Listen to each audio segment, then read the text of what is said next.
Panthers.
Oh, shit.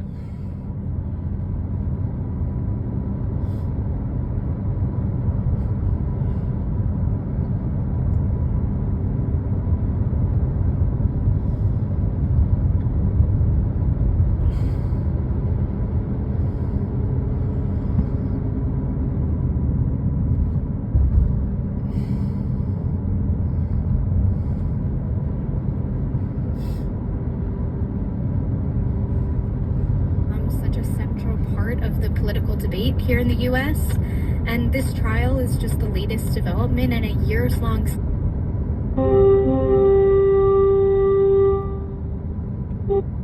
Hello. Hey, honey, where are you? Well, I don't know what's going on, but your mother met me in the driveway, handed me the piece of paper. Don't lose that. This family's going to bury me, and we're on our way home.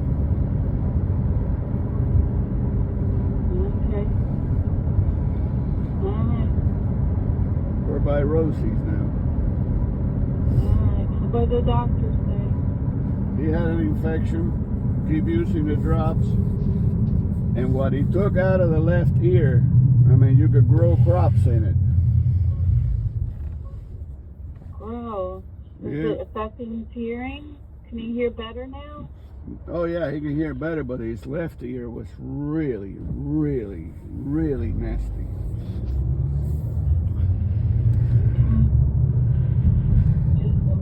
Okay. Yeah. Alright, I'll see when you get here. Bye. Fighting tooth and nail in corporate boardrooms to this new war he's waging on college campuses. Ackman wants to stop what he calls the ideological takeover of his alma mater. He said that today on X, the social media site formerly known as Twitter, where Ackman has more than 1 million followers.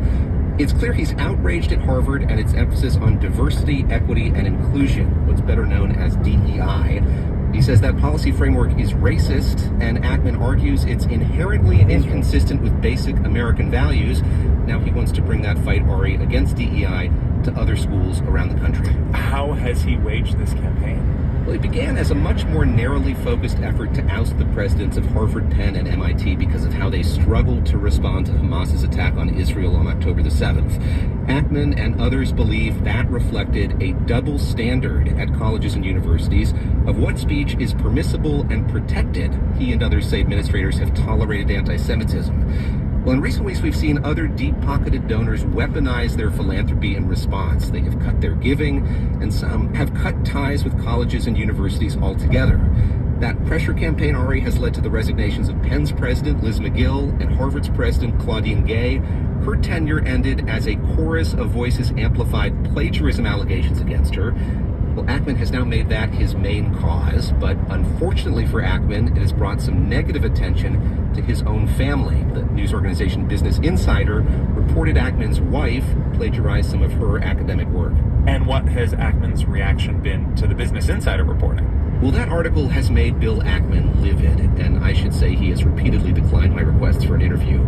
Business Insider's editor-in-chief says the site stands by its reporting. Ackman's wife, Neri Oxman, who used to be a professor of design at MIT, has apologized. But Ackman says he and Oxman plan to dispute, quote, a substantial number of facts in that story. And with his wife now in the spotlight, Ackman is doubling down even more.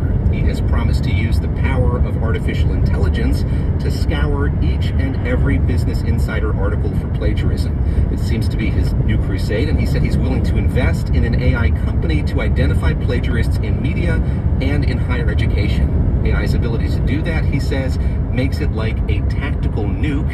And Ari, this is a weapon he seems to have no compunction using in what's become really a no-holds-barred campaign. This seems like a huge cultural fight. How likely is Ackman to succeed? Well, there are lots of questions about how this would work in practice. I said Ackman is ruthless.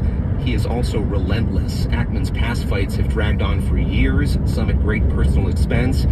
Stepping back, Ari, what we're seeing here is another example of the role big money is playing in the culture wars. On the one side, you've got a donor with very deep pockets who wants to change institutions. Of course, many of those institutions are also very wealthy, and they're going to fight back. NPR's David Gura, thank you. Thanks, Ari.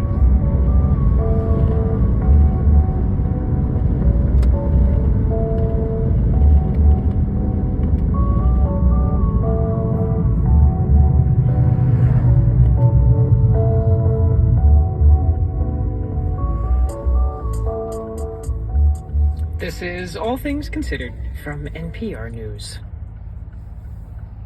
Support for NPR comes from this station and from Progressive Insurance with Snapshot, a personalized program that bases rates on safe driving habits.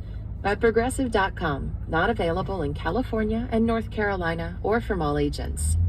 Then why in the hell is it on our public radio? Nervive Nerve Relief is designed to reduce occasional nerve aches, weakness, and discomfort in hands or feet due to aging. Learn more at nervivehealth.com. From Fisher Investments. As a fiduciary, Fisher Investments What's up with this is obligated Publix to over act in here? their client's best interest. Learn more at FisherInvestments.com. Investments in securities involve the risk of loss. And from listeners like you who donate to this NPR station. Stay with us as All Things Considered continues on WFAE. I'm Nick Delacanal. It's a minute before 6. Be sure to hit us up for tomorrow's morning edition. The Education Department has made a big mistake with this year's FAFSA, one that could cost students financial aid they're entitled to. It's now grappling with how to implement a fix on the fly. Well, that story and more on tomorrow's morning edition. You can tune in on the radio, your smart speaker, or over the live stream at WFAE.org. You can find out what's happening in the Charlotte art scene with WFAE's Tapestry. It's our weekly arts and entertainment newsletter that keeps you up to date on the arts and cultural events happening around town. Subscribe to WFAE's Tapestry at WFAE.org/newsletters. This is 90.7 WFAE Charlotte, 90.3 WFHE Hickory, and WFAE.org, Charlotte's NPR news source.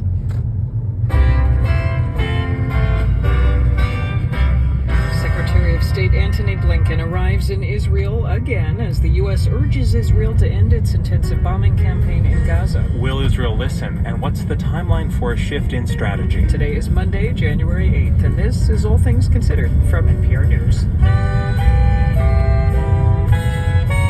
I'm Mary Louise Kelly. And I'm Ari Shapiro. Ahead this hour, a former U.S. Capitol Police officer on why he's running for Congress. There's a clear and present threat right now to our democracy, and I believe it's worth fighting for. Also, we question a former U.S. Defense Secretary about the mystery of the current Defense Secretary not telling anyone he'd been hospitalized. And the story behind the University of Michigan Wolverines and their iconic white buff sunglasses. I feel like enough time has gone past that the connection between the Buffs and how they celebrate and how they operate is very authentic to Detroit. First, the news. Live from NPR News in Washington, I'm Jack Spear. President Biden's speech in South Carolina today was interrupted by protesters calling for a ceasefire in Gaza. As NPR's Asma Khalid reports the conflict in the Middle East continues to follow the president as he kicks off his campaign for re-election here at home. A group of protesters shouted, "Ceasefire now," as the president was speaking at Mother Emanuel AME Church in Charleston. That's the site of a 2015 hate crime in which 9 people were murdered by a white supremacist. The protesters were escorted out, and others in the crowd began chanting 4 more years. But Biden spoke to the concerns. I understand their passion, and I've been quietly working with the Israeli government to get them to reduce and significantly get out of Gaza. More than 20,000 people have been killed, according to health officials in Gaza. Biden has encouraged Israel to protect civilians, but has also continued to support Israel's military campaign and has not called for a ceasefire. Asma Khalid, NPR News. U.S. Department of Homeland Security Secretary Alejandro Mayorkas is in Eagle Pass, Texas today on a visit to the southwest border. Texas Public Radio's Mariana Navarro has details. Eagle Pass is one of the most heavily crossed sections of the U.S.-Mexico border and has become the center of the GOP's fight with the Biden administration over immigration. Operations at one international bridge in the city resumed last week after it shut down following the ongoing influx of migrants. Secretary Mayorkas' visit comes a little less than a week after a Republican congressional delegation, including House Speaker Mike Johnson, visited the border city. House Republicans continue to push to impeach Mayorkas for what they say is a failure to protect the border. An initial hearing as part of impeachment proceedings against Mayorkas is scheduled to take place this Wednesday. I'm Mariana Navarro in San Antonio. The IRS says it will start processing 2023 tax returns at the end of the month. NPR's Scott Horsey says for most taxpayers to file, the deadline is still April 15th. The IRS says tax season will officially begin on Monday, January 29th. You want to help me with some grocery bags? Yeah. Okay. I'll take the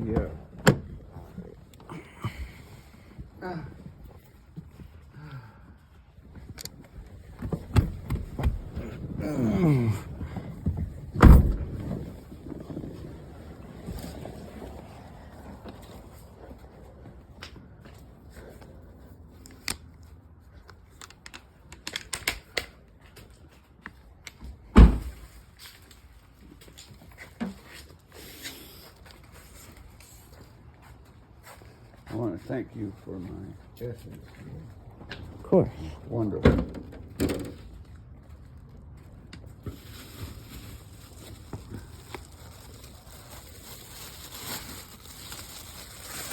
This is so sweet. Oh, bagels.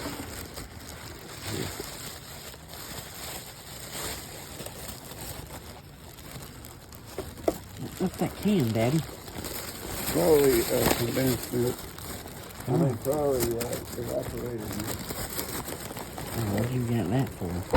I don't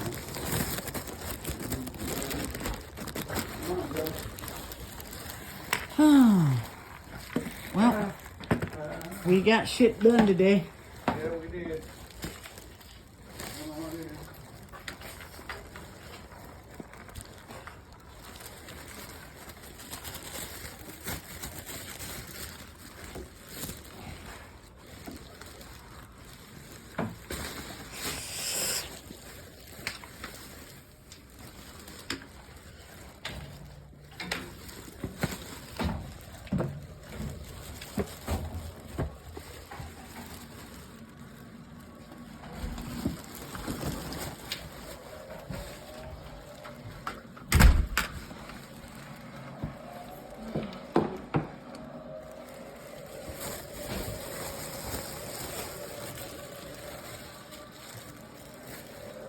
What's that salad we got?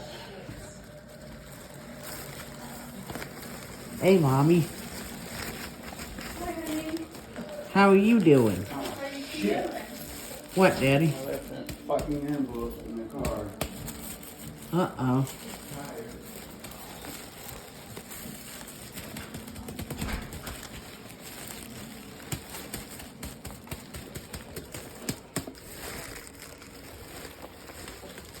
Oh, wow, wow, wow. Who says that? food.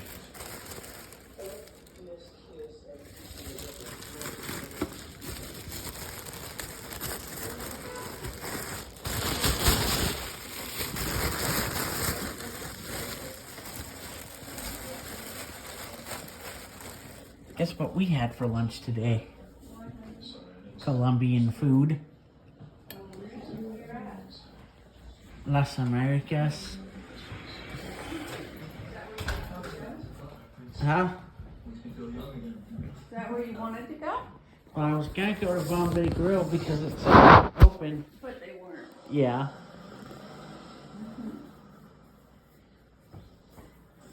I handed you them. Car chase? Seriously, man? Yeah, failure of a car chase. So you didn't see what it was? No, the cat Yep. race.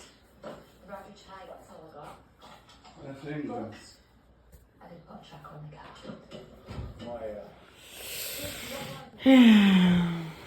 Got less than I got salad. You bring it. That salad stuff. Is it hungry?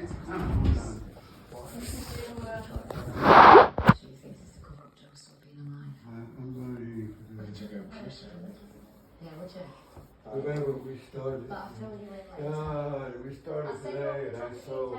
Yeah, why not? Keep an eye on your stuff. You know how much I love Carl? Carmel Field cannolis. You go fast. I like it, brother. Oh my God. And then I went to prepare food, and as I was getting the stuff I need, I see. Joe Burke was killed. Just a routine inquiry. Yeah, he's here for really